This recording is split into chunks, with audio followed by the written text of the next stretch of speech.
basically, when I was younger, I struggled a bit with mental health, and I didn't really want to, do the Western thing, see a psychiatrist. Not that I don't have any problems with psychiatrists or anything, but it wasn't me, so I wanted to fix myself, if you like. So I randomly found a book on Buddhism in a thrift store, we call a charity shop, yeah. Um, and yeah, it had other ways of looking at, um, I guess, self-help rather than perhaps what I was familiar with at the time. And I thought it was really interesting, and I followed the ideas. And the more I followed them, the more a sort of other way of doing things opened up. And I read more, and I did, I practiced more, and so on. And I thought this is a great thing, and yet most people are very unaware of it. And in fact, if you told them about it, they'd probably um, be very dismissive, because anything to do with religion, most people would like, oh, keep it away from me. I don't really see the way I look at Buddhism. I don't really see it as a religion as such, more a philosophy. But I don't necessarily want to explain all that to people. So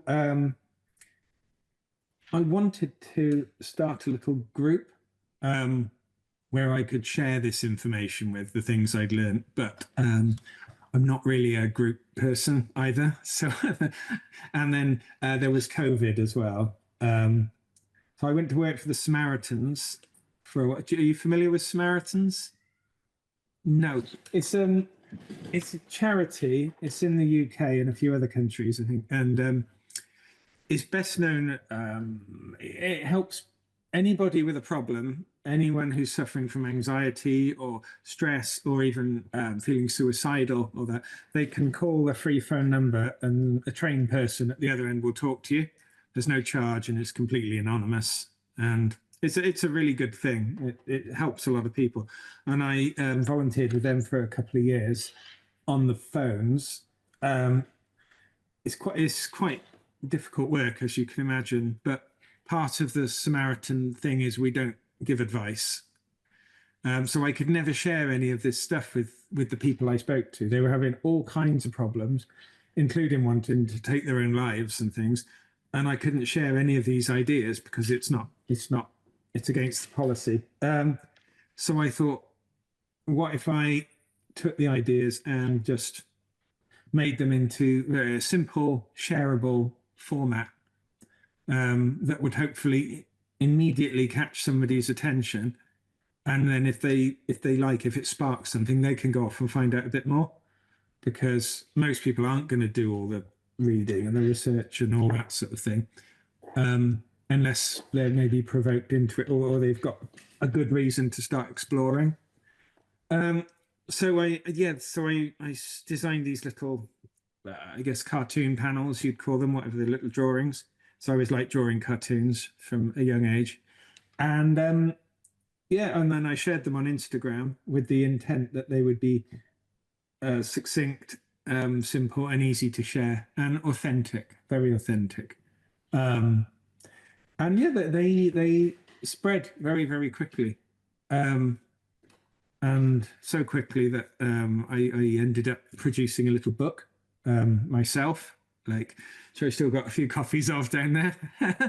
um, and and anyway, they sold so well, the books, that I didn't have any time to do any more drawing and stuff. So I spoke to an agent, and the agent um, did what they do. They send the books out, and I accepted an offer, and then the book got made, which was mad. Like, I couldn't believe it. The main point of the journey, which I really like the characters, I really loved them and their interactions. But the previous book had been a individual page. Each story was an individual page, and there's some ideas that you can't communicate in one page. So you need a setup and a delivery, or whatever, or maybe it takes several pages to create the necessary emotion to, and so on. So that was what the point of the journey was is that I could take the same characters with the same core idea, but I could now explore um, several longer messages, if you like, um, and I could create a sense of story to it because I I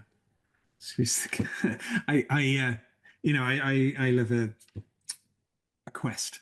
It was based on the, if you like, the messages I wanted to convey, if you like, the ideas that I thought would help people. Though that I had a core set of let's say, for argument's sake, 20 ideas that I wanted to get across in the book. Um, and so I took these ideas and I laid them all out in front of me, and then I used those to create the story. So I think, well, how, what environment would suit this idea best? Or maybe an analogy of a river. So I need it to have a river in it, and I need it to have a broken tree, and I need it to have a marsh or something or whatever. And then I sort of sculpted the story around the ideas. I do think of my work slightly more like poetry than like stories because it has to be shrunk and shrunk. You've got this idea, which is like a paragraph long idea, and then you've got to squeeze and squeeze and squeeze and squeeze until you've got like a 2-line conversation between two animals, and you every word is important, and so you really have to focus and think and get that little sentence absolutely spot on, which is quite hard. I get a lot of emails. I would guess probably an email every day on average from people telling me how much the books have helped them. Some quite profoundly, sort of to life-changing levels, which is hard to believe because obviously, you're a writer. All you're doing is sat there going, "Oh, that's a good idea. I'll write that down." It's just you in your head coming up with things, and when it resonates with somebody else on a deep level, that's really, like, to me, unexpected, and it's a big wow moment that they, like telepathy, isn't it? Like the idea in your head and the feelings and emotions in your head, somehow you got them into that person's head, and that's a magical process, and so that's quite special. I think, yeah, seeing books in airports and things, that's weird. People send me, my friend was in Singapore and he sent me a photo of the book in Singapore airport, and that's I don't know. I don't meet that many of my readers, I suppose. And I don't travel to hundreds of bookshops around the world particularly, but when I do see books, particularly in other languages in other countries, I don't know. I suppose I almost struggle to. It sounds cheesy,